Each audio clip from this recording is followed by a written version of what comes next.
Last time I hiked this trail, I had to turn around halfway. So let's see how today goes. If you watched my previous video, you'll know that I set out to hike this same trail starting from the same trailhead, but I ended up having to turn around halfway into my hike. Once I leave this overlook, this trail is all new to me. And here I am, mentally already trying to talk myself into turning around and going back to the trailhead. I very well could be the only person out on this section of trail today. It's gonna be fine, it's gonna be great, it's gonna be great. I somehow missed the trail. So even though I don't wanna turn around, I think the smart thing to do is turn around. This is just a good lesson in listening to my instincts and making smart, responsible choices, especially when I'm out here by myself. Today, I'm coming back, not to prove anything, but to show you how I decide what's safe when I'm hiking alone. Hiking alone isn't about being fearless. It's about making smart, responsible decisions. And each decision you make helps build confidence over time.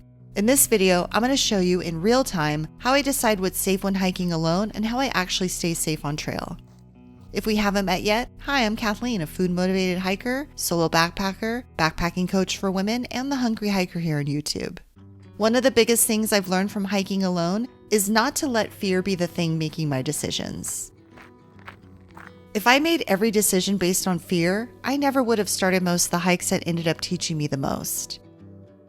Fear is loud, and it always seems to jump to worst-case scenarios before you have enough information to make a good decision.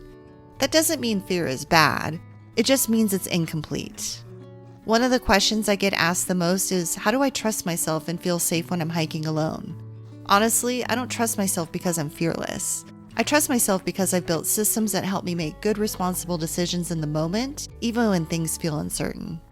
So if fear isn't what I use to decide what's safe, what do I actually look at? The first place it starts is before I ever step onto the trail. And that's with choosing the trail I'm going to hike.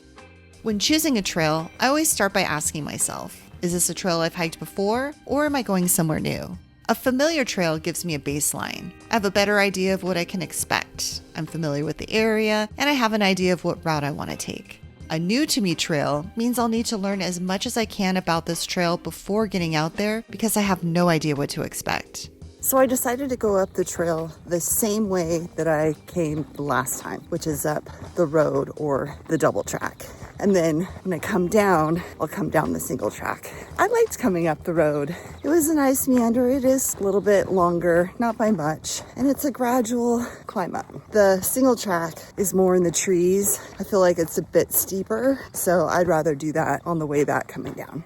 And this exact trail is one I had to turn around on last time. So based on my previous experience, I decided to make a few changes for my hike today that would help me feel safer while being out here alone. Things like getting an earlier start, making sure all of my electronics are fully charged, packing my power bank, double checking that my maps of the area are still downloaded on my phone, packing a lunch and a few extra snacks, and making sure I check the weather forecast one more time before I head out.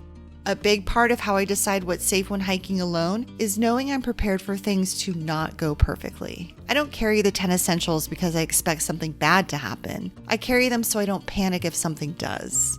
For my hike today, this includes my fully charged phone, a fully charged power bank and charging cord, and lunch and extra snacks. All the things I didn't have with me on my previous hike.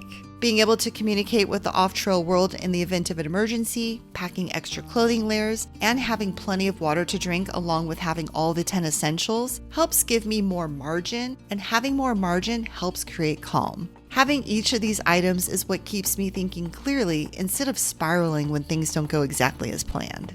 A lot of how I decide what's safe when hiking alone comes down to always having the right gear for the right conditions, which is why I made a free packing list you can download below. This packing list is designed to help you know exactly what to bring, how to avoid overpacking, and help you remember all the essentials for your trip.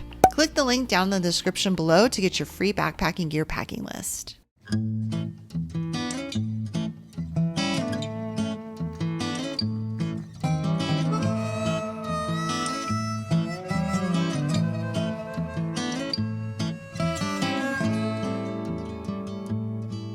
So I think this is where I'm gonna put on my micro spikes.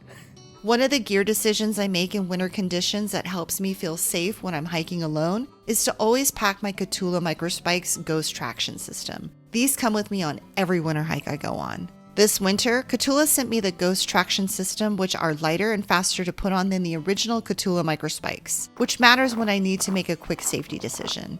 My Situtional spikes are always with me on every winter hike I go on because they give me extra traction and an extra layer of confidence whenever I have to hike over compact snow and ice, and even in super muddy conditions. Thank you to Situtional for always helping me feel comfortable, confident, and safe when I'm out here hiking alone during the winter, and for also sponsoring this part of the video. Once I'm on trail, all of my safety decisions shift from preparation to awareness. As I'm hiking, I'm constantly checking in with three big things: my body, what's going on around me, and the time. Each of these help me decide whether I should keep going, slow down, or turn around. Another decision I make before I start my hike is to set a turnaround time. Having a turnaround time is always my non-negotiable safety margin, especially during the winter when I have less daylight. As soon as it's my turnaround time, I turn around and head back towards the trailhead, no matter how I feel or even if I haven't yet reached my intended destination. I always consider turning around to be a safety decision and not a failure. I used to listen to music and podcasts during my solo hikes, but I don't do that anymore. These days, I always want to be fully aware of what's happening around me at all times. The weather, mountain bikes, other hikers, people on horses, wildlife. I want to make sure I have plenty of time to notice these things so I can safely react to them before it's too late. So I just passed the switchback where I turned around last time, and I still have 2 hours until my turnaround time, so I'm feeling good, I'm fueled, I'm drinking my water, all my electronics are charged. I'm gonna keep going. I definitely have plenty of sunlight, and I'm so excited because all of this trail now is new to me trail that I haven't done before. Let's see what's up here.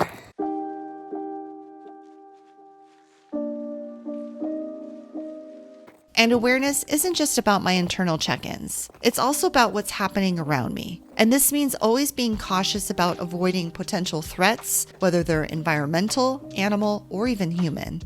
So glad I have my microspikes because while it's been really warm and a lot of the lower elevation stuff has been melting, once you get up in a little bit more elevation, there's still snow up here and it's pretty crunchy. If something feels off, I remove myself from the situation immediately without second guessing myself. Before I ever reach the trailhead, I'll research current trail conditions and learn what animals live nearby and the safest ways to encounter them. Most wildlife encounters can be prevented just by staying aware. Making a little noise while hiking, watching your surroundings, and respecting animal space goes a long way towards keeping you safe. If you do come across wildlife, try to stay calm and don't panic. Panic is what creates danger. So slow down, keep your distance, and always make sure to give animals a wide berth and plenty of space. The goal isn't to avoid nature. It's to be prepared on how to navigate it with respect, awareness, and confidence. And then there's the mental side of hiking alone, something that doesn't really get talked about enough, but it's just as important as trail choice, gear, and wildlife awareness. Loneliness and solitude aren't the same. Feeling uncomfortable doesn't mean you're unsafe. Feeling uncomfortable usually means you're spending time outside of your comfort zone, which is exactly where growth happens. Listen to your intuition. It's that quiet voice that helps you notice small things like a change in the weather, a change in the terrain, knowing whether or not you're on the right trail, or even a gut feeling about a situation. Learning to tell the difference between fear and intuition is one of the most powerful skills you can develop as a solo hiker. Mental safety is about learning how to trust yourself, paying attention to your limits, and knowing when to act.